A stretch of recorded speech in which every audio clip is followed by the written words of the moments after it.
Dead Island 2 is getting closer and closer to release, and today we got a 15-minute gameplay dump. The video is a mix of gruesome combat, location exploration, tiny slices of story and dialogue, plus a look at the game's new skill cards. These collectible items can be scavenged off the body of zombies, found in hidden locations all over LA, or gained from simply leveling up. But they aren't just to look at. Skill cards can be equipped to grant you special abilities for the upper hand in combat. There is a dodge and a block card that both, if timed well, can stun enemies and help you regain your stamina. A War Cry card that can weaken nearby enemies and boost the toughness of you and your squad. And a dropkick card that gives you the ability to do just that. There is currently no mention of how many skill cards there are in the game, but the good news is that a majority of them can be used by all 6 of the game's playable characters. And what makes this system even more exciting is that the abilities of each card in your deck can be combined for some cool results. Some examples include combining Dash Strike with Hammer Fist,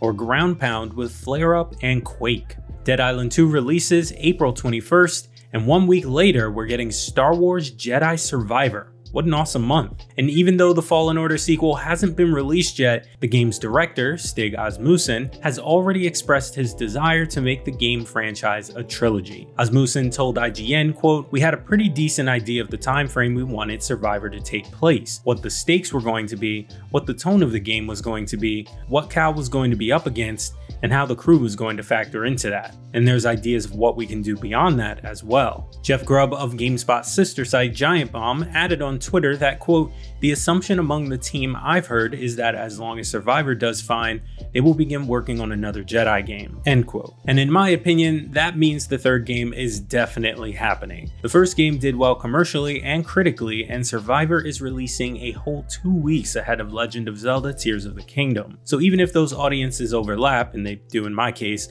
Survivor has 2 weeks to thrive on its own before Link completely overshadows it and dominates the internet. Survivor would have had even more time to shine, but remember, back in January, the game was delayed out of its original March release. But if you need something to play immediately and you want to give to a good cause, check out the Turkey Syria Earthquake Humble Bundle. This collection of items has standouts like Gotham Knights, Ghost Runner, XCOM 2, Payday 2, and 67 others for just a $30 donation. You'll also get System Shock Enhanced Edition and System Shock 2. And with the System Shock Remake currently slated for release this month, it's the perfect time to revisit those classics. All the games are redeemable on Steam. Hit the comments and let me know your favorite zombie game or your favorite zombie movie, and I'll see you tomorrow.